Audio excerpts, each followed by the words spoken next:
Les habitudes et surtout celles que tu as au quotidien, c'est super important, je pense que je t'apprends rien. Alors j'ai déjà fait une vidéo sur les habitudes qui vont changer ma vie, d'ailleurs si tu ne l'as pas vue, tu peux aller la voir. Mais dans cette vidéo, je vais au contraire parler des habitudes qui peuvent vraiment ruiner ton quotidien et parfois sans que tu t'en rendes compte. Et c'est pour ça que je pense que, en fait, si t'en as aucune idée, je pense que t'en as forcément une que je vais citer et c'est super important que tu t'en rendes compte pour que tu puisses t'en débarrasser. Donc dans cette vidéo, je vais te donner les 10 habitudes qui ruinent ton quotidien et qui t'empêchent du coup de peut-être mieux réussir dans ta vie ou d'être plus épanouie, etc. Si tu ne me connais pas, je m'appelle Coraline, bienvenue sur ma chaîne. Dans la vie, j'entreprends, j'ai une marque qui s'appelle Kanaya, on fait des patchs qui atténuent les douleurs de règles.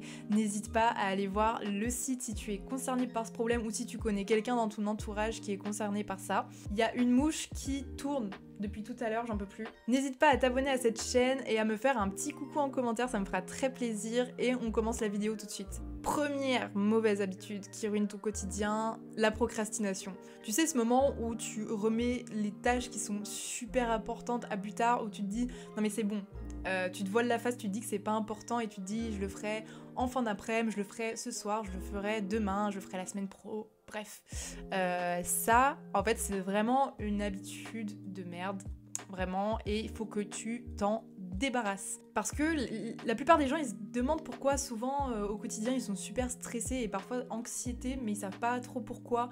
En fait, tu ne te mets pas en face de tes responsabilités et tu remets tout à demain, bien sûr que ça va te faire stresser. Donc c'est vraiment une habitude à bannir parce que ça crée du chaos, en plus ça te désorganise et quand tu fais ça, tu lâches un peu tes responsabilités. Donc prends tes responsabilités, fais tes tâches en temps et en heure et en plus tu verras que tu seras beaucoup plus serein et je dis ça vraiment, faut savoir que ça vient là d'une personne qui est très anxieuse. Donc vraiment, croyez-moi, arrêtez de remettre les tâches au lendemain. Deuxième habitude, c'est la mauvaise gestion de ton temps. Pareil, je parlais d'anxiété au dernier point, mais ne pas planifier tes journées à l'avance, ne pas savoir ce que tu vas faire de tes journées. Alors je parle plus dans un cadre pro parce que c'est ok hein, de pas savoir ce que tu vas faire demain si demain t'es off, mais ça peut conduire en fait quand tu t'organises pas. En tout cas, moi je sais que quand je suis désorganisée, vraiment je suis anxieuse parce que je sais par exemple que j'ai plein de trucs à faire, mais si je l'ai pas organisé, bah je ne sais pas quand est-ce que je vais le faire, je ne sais pas quand est-ce que ça va être fini. Apprenez à gérer votre temps et à vous faire un vrai emploi du temps. Peut-être même des routines, je sais pas si vous êtes sportif, faites-vous une routine de sport, organisez-vous, faites pas vos séances en mode ouais je vais y aller, ouais à l'heure on verra. Là pareil ça vous rajoute du stress qui est inutile. Troisième habitude, c'est le manque de sommeil. Les gars, le sommeil ça fait 90% des choses. Moi quand je dors mal, mais je sais que je vais passer une mauvaise journée. C'est même pas... En fait, c'est dès les premières minutes où je me réveille, où par exemple j'ai pas beaucoup dormi, ou j'ai mal dormi, je sais que ça va être une journée de merde. Et la plupart des gens ne s'en rendent pas compte à quel point le sommeil a une influence sur notre productivité, sur notre morale. En fait, tout ce qui va se passer dans ton quotidien, sache que ta qualité de sommeil a beaucoup d'influence dessus. Du coup, si en ce moment, je sais pas, tu te sens déjà terriblement fatigué, tu te sens dépressif, peut-être en fait c'est parce que tu dors mal ou pas assez et vraiment mets des choses en place pour que ton sommeil soit un minimum qualitatif parce que crois-moi ça t'aidera énormément. Ça peut être en supprimant les écrans 1 heure avant le coucher. Si tu n'as pas le temps la semaine, peut-être dormir plus le week-end pour laisser récupérer ton corps au lieu de dormir 3 heures parce que t'es allé en soirée. En fait, ça peut être par plein de choses qui peuvent se mettre en place. Fais un bilan déjà de ton état de sommeil, combien de temps tu dors par nuit, est-ce que tu penses que tu dors bien et tout. Et puis essaye de voir les choses que tu pourrais incorporer pour améliorer ça. Quatrième habitude à bannir, c'est avoir une alimentation qui n'est pas équilibrée. Parce que tout comme le sommeil, l'alimentation, c'est trop important. Pour moi, la phrase tu es ce que tu manges, elle est réelle de fou. Moi, les périodes où je mange que des fast-food, où vraiment je vais pas faire attention à ce que je mange et c'est une cata, je sens que c'est dans ces périodes-là, au niveau du moral, c'est jamais le top. Ma peau, c'est jamais le top. Je suis souvent aussi plus irritable.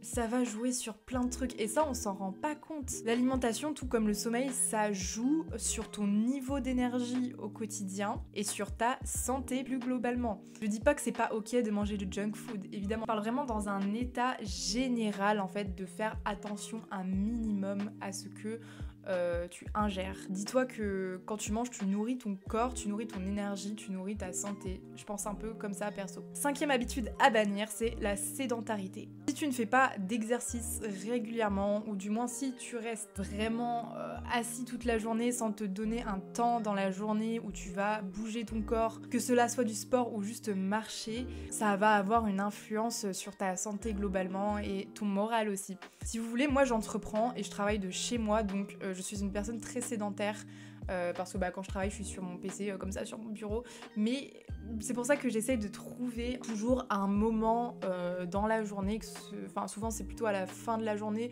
ou entre midi et 2 pour soit aller à la salle de sport, soit aller marcher tout simplement, parce que rien que le fait de marcher 20 minutes ça fera une grosse différence. Tout le monde a 20 minutes dans sa journée. Je sais pas, vous vous débrouillez mais vous trouvez 20 minutes pour au moins aller un peu marcher et ça fera une grosse différence. 6e habitude à bannir, la surconsommation d'écran. Là je suis grave coupable mais j'ai l'excuse de je travaille un peu sur mon téléphone donc c'est compliqué. Mais même malgré ça, si vous travaillez comme moi sur votre téléphone, prenez la responsabilité des choses et mettez des choses en place parce qu'il y a toujours des solutions aux problèmes et toujours des choses que vous pouvez faire en fait pour régler ce problème. Mais voilà, je vous apprends pas que passer trop de temps sur les écrans c'est mauvais parce que en fait déjà l'être humain n'est pas fait pour ça, n'est pas fait pour passer toute la journée sur un téléphone ou un ordinateur. Donc à partir de là, on se doute bien que c'est pas très bon pour la santé. Et puis, en fait, c'est lié à plein d'autres trucs comme la sédentarité, par exemple. Quand tu vas passer du temps sur ton écran, tu vas moins bouger. On s'en rend pas compte, mais ça influe énormément sur notre cerveau. Donc, essayez de limiter votre temps d'écran. Et vraiment, quand je vous dis que c'est lié à tout, c'est lié à la sédentarité, c'est lié au sommeil aussi. Ça peut affecter votre sommeil, ça peut affecter vos relations sociales.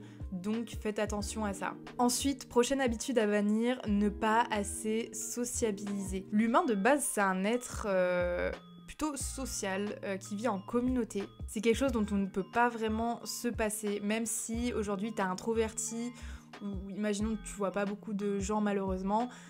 Vraiment essayer de socialiser le plus possible en essayant de sortir, de rencontrer de nouvelles personnes par l'intermédiaire par exemple de personnes que vous connaissez déjà ou grâce à internet. Essayez de parler le plus avec les gens parce que ça jouera grandement sur votre morale. Alors évidemment, il faut que ce soit des personnes avec qui vous entendez bien. Je dis pas de vous forcer à être pote avec des gens que vous aimez pas du tout. Mais par exemple, passer du temps de qualité avec vos proches et les personnes que vous aimez, ça peut vraiment grandement améliorer votre qualité de vie. 7e habitude à bannir, c'est ne pas fixer de limites. Et par là, je veux dire ne pas savoir dire non ou prendre trop de responsabilités. Parce que des gens qui savent pas dire non, il y en a beaucoup. Quand tu sais pas dire non, en fait, tu t'en rends pas compte, mais tu te maltraites. Et ça, on n'en veut pas. Donc, apprends à mettre tes limites, que ce soit avec tes amis, avec la personne que tu aimes, avec ta famille ou dans le milieu professionnel. Prends confiance en toi et arrête de dire oui à tout. Ensuite, 9e habitude qui gâche un peu ton quotidien et qu'il faut bannir, c'est le manque d'organisation. Tout comme mal gérer son temps, être mal organisé, ça va peut-être te causer de l'anxiété et ça va te faire perdre des trucs. Tu seras moins efficace dans tes tâches. Enfin, vraiment, l'organisation, c'est trop important. Et vraiment, savoir s'organiser, c'est une vraie compétence, mais qui vaut tellement le coup parce que ça va te servir dans plein de domaines. Et aujourd'hui, il y a tellement de ressources, vous avez zéro excuse. Vous ouvrez YouTube, vous tapez comment, je sais pas, organiser ma journée, comment organiser ma semaine. En fait, vous tapez ce que vous voulez et il y aura quelqu'un gratuitement qui vous dira comment faire. Apprenez à vous organiser, c'est très important. Et dernière habitude à bannir, mais là vraiment c'est trop important, c'est les pensées négatives. Il ne faut pas que tu aies une attitude pessimiste ou que tu te concentres sur les aspects négatifs de ta vie. Pour moi, enfin, je pense un peu comme la situation, c'est-à-dire que moins égale moins et plus égale plus. Si tu te concentres que sur ce qui est négatif, tu vas attirer du négatif dans ta vie. Et ça, on veut pas. On veut pas. Si tu te concentres que sur le négatif, tu ne t'en rends pas compte, mais ça va te mettre dans une boucle de négativité qui sera après infinie. Même dans les trucs négatifs qui t'arrivent, essaye de voir le petit côté positif. Je dis pas qu'il faut tout le temps être 100% positif, mais en fait, arrête de te concentrer que sur le négatif et arrête de te rabâcher des trucs négatifs sans cesse, parce que ça te met tout simplement dans une mauvaise vibe et en fait, tu peux pas... Comment tu veux qu'il y ait des trucs positifs qui t'arrivent si t'es dans cette vibe? Pour moi, c'est juste impossible. Et en plus, ça vraiment ça impacte ton bien-être tout simplement au quotidien et ta motivation. Parce que t'es en mode, si tu te concentres sur le négatif, si c'est négatif, de toute façon, ça peut être que négatif. Enfin, vraiment, quand je vous dis que le négatif attire le négatif, c'est tellement réel. Faites très attention à ça. Donc voilà, c'est tout pour cette vidéo. Dis-moi en commentaire si tu t'es reconnu dans une des mauvaises habitudes. Sache qu'il n'est jamais trop tard pour changer une habitude et en prendre de bonnes. J'espère que cette vidéo t'a plu. N'hésite pas à la liker si tu as aimé. Et puis je te laisserai t'abonner à la chaîne, ce serait dommage que tu loupes les prochaines vidéos. Sur ce, je te souhaite une très bonne fin de journée et je te dis à très bientôt.